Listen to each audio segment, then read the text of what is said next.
Good evening.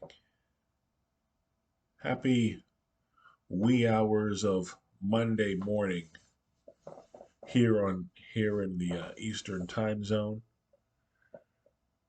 I participate in the comment section of what's known as AuthorTube, especially the Poetry Tube.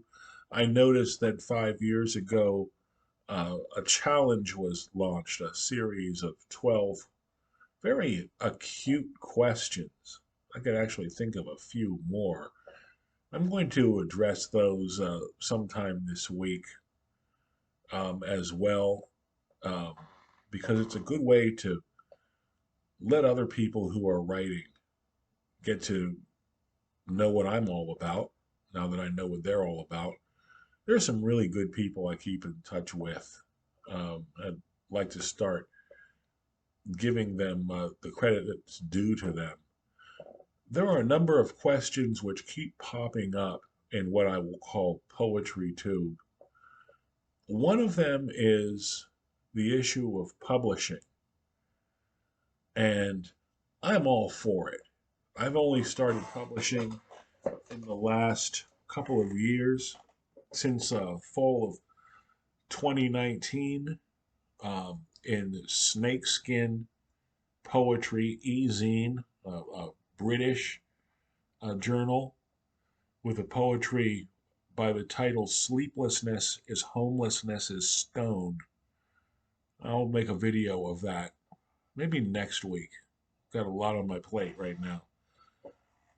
I want to talk about publishing and whether it's something you should aspire to. I think it is. I think it is for a couple of reasons. But the one I'm going to talk about is that you want real authority in your writing.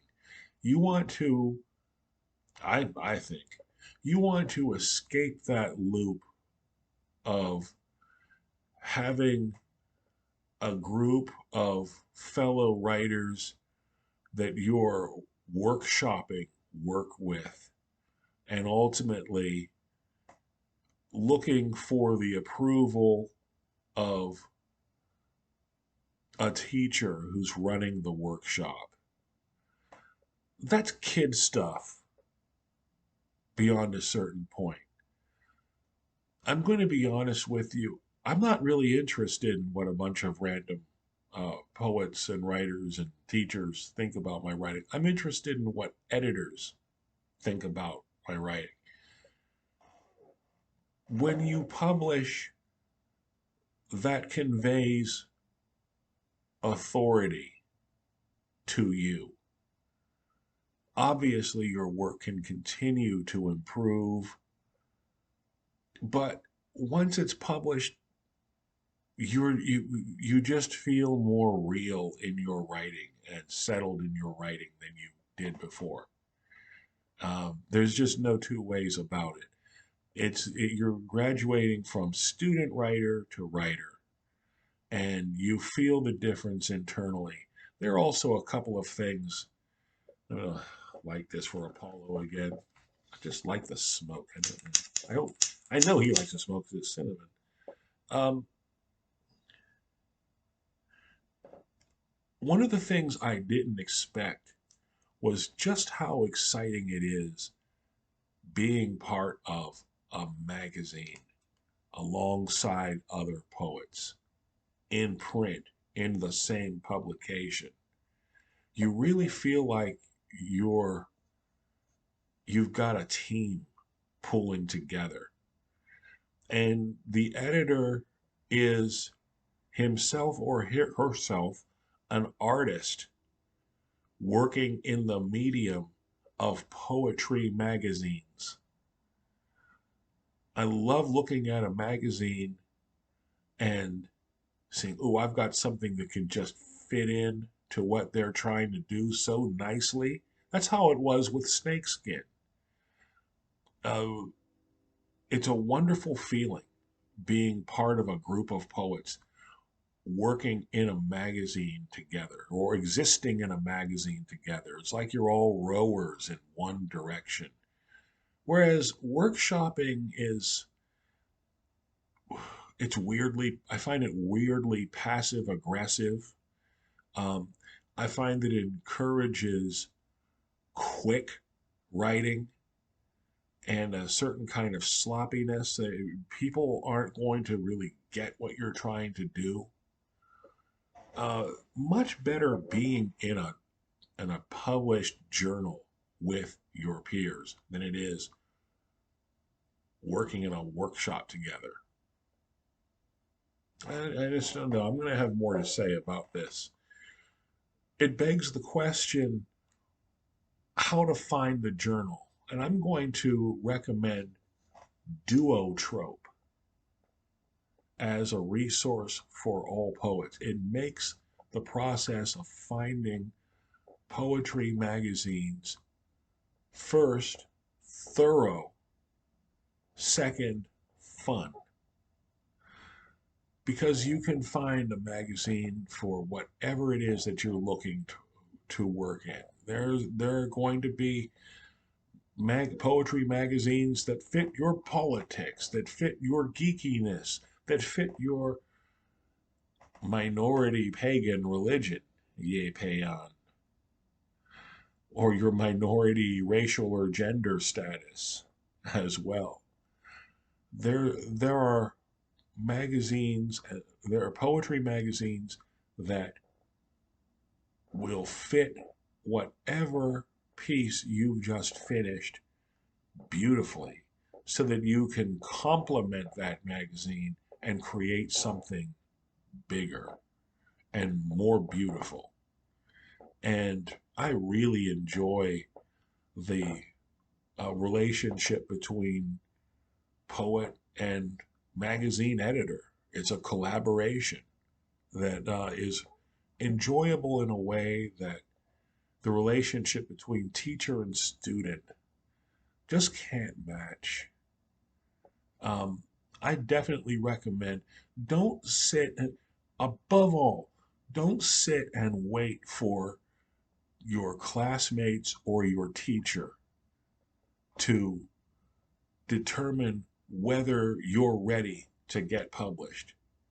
You determine whether you're ready to get published by sending your work in and getting a thumbs up or a thumbs down.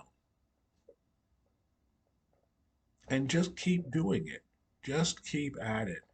Never give up. Determine that you're going to spend 5 years. I'll just throw that figure out there.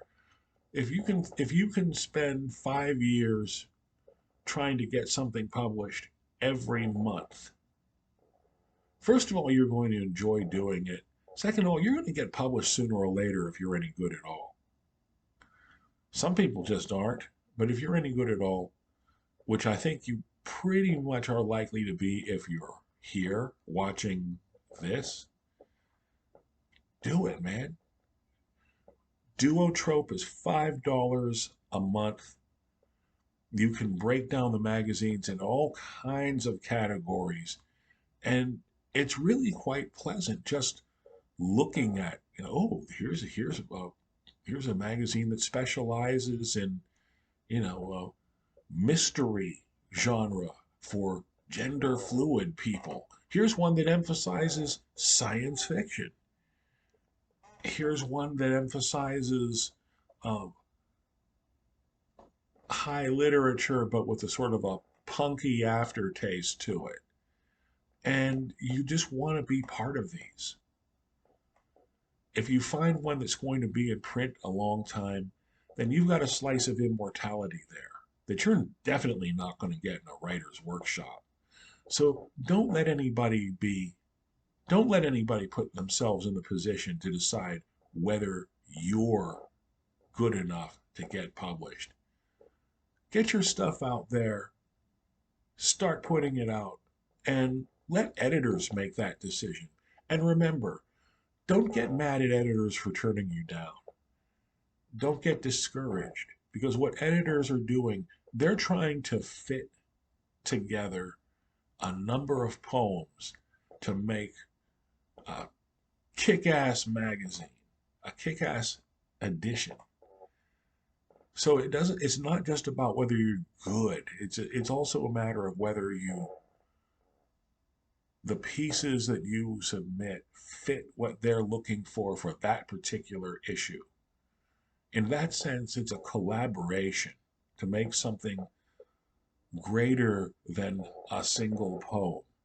And it's exciting, it's fun. You owe it to yourself to give it a try, and it's $5 a month. I understand being so broke that you can't afford $5 a month. There's a reason why my first publication was called Sleeplessness is Homelessness is Stone, okay? Story to be told later. Uh, but if you can afford it, spend it. You'll enjoy yourself. Duotrope. Say it once. So how did that work? Sing it loud and there's music playing. Sing it soft and it's almost like praying. Duotrope. It's good for you. You should check it out. Ciao now.